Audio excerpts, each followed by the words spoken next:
টানা 120 ঘন্টা বন্ধ চিংড়িঘাটা উড়ালপুল। সোমবার রাত 8টা পর্যন্ত বন্ধ বাইপাস থেকে সল্টলেকগামী উড়ালপুল। গার্ডরেল দিয়ে বন্ধ করা হয়েছে উড়ালপুল এবং নিউ টাউনের দিকে নামার রাস্তায় চলছে পিলার তৈরির কাজ।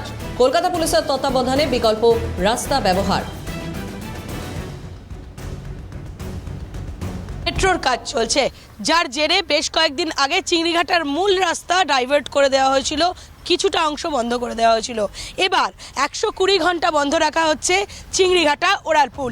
এই মুহূর্তে আমি যেটা দেখাচ্ছি এটা হচ্ছে চিংড়িঘাটা ওড়ালপুল, যেটা চিংড়িঘাটার মূল যে মোড় তার ওপর দিয়ে যে ওড়ালপুল আসে সেই ওড়ালপুলটা বন্ধ করে রাখা হচ্ছে, যেটা সেক্টর 5-এর দিকে বা সল্টলেকের দিকে যাচ্ছে সেই ওড়ালপুল বন্ধ করে রাখা হয়েছে। তার অন্যতম কারণ হচ্ছে এই যে উপরে যে পিলারের কাজ, এবং সেই পিলারের কাজ এই মুহূর্তে চলছে, ফলত গাড়ি চলাচল করলে সমস্যা হবে। সেই কারণেই এই ওড়ালপুল বন্ধ করে রাখা হয়েছে এবং মেট্রো কর্তৃপক্ষের পক্ষ থেকে জানানো হয়েছে 120 ঘন্টা বন্ধ থাকবে। শুক্রবার রাত 8টা থেকে সোমবার সকাল 8টা পর্যন্ত বন্ধ থাকবে এই উড়ালপুল এবং তারপরেই খুলে দেওয়া হবে এই রাস্তা, সাধারণ মানুষ যাতায়াত করতে পারবেন।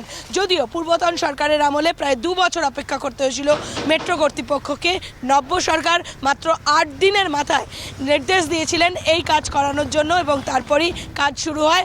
আর আজকে উড়ালপুল বন্ধ রেখে আপাতত কাজ চলছে। সোমবার সকাল 8টা পর্যন্ত বন্ধ থাকবে।